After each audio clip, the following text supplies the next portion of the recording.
ಜಮೀರ್ಗೆ ಯಾವ ನೈತಿಕತೆ ಉಳಿದಿದೆ? ಯಾಕಂದರೆ ಈ ಪಕ್ಷದ ಹಿರಿಯ ನಾಯಕರೇ ಈ ರೀತಿ ಆರೋಪ ಮಾಡ್ತಾರೆ ಅಂತಂದರೆ ಸತ್ಯ ಇಲ್ಲದೇ ಆರೋಪ ಮಾಡ್ತಾರಾ? ಇದು ಅಶೋಕ್ ಅವ್ರ ಪ್ರಶ್ನೆ. ಇದಕ್ಕೆ ಒಂದೇ ಒಂದು ಉತ್ತರ ಏನು ಅಂತಂದರೆ ಜಮೀರ್ ಅಹಮದ್ ಖಾನ್ ರಾಜೀನಾಮೆ ಕೊಡಬೇಕು ಅಂತ ಆಗ್ರಹಿಸಿದ್ದಾರೆ ಅವರು.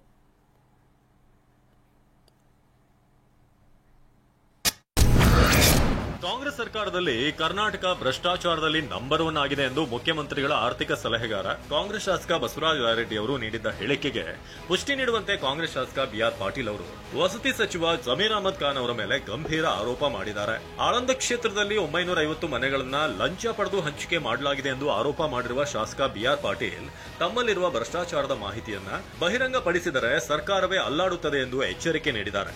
ಶಾಸಕ ಬಿಆರ್ ಪಾಟೀಲ್ ಅವರು ವಸತಿ ಇಲಾಖೆಯಲ್ಲಿ ನಡೆಯುತ್ತಿರುವ ಭ್ರಷ್ಟಾಚಾರ, ಲಂಚಗುಳಿತನದ ಬಗ್ಗೆ ತಮಗಿರುವ ಮಾಹಿತಿಯನ್ನ ಬಹಿರಂಗಪಡಿಸಬೇಕು ಮತ್ತು ಲೋಕಾಯುಕ್ತಕ್ಕೆ ದೂರು ಸಲ್ಲಿಸಬೇಕು ಎಂದು ಆಗ್ರಹಪಡಿಸುತ್ತೇನೆ.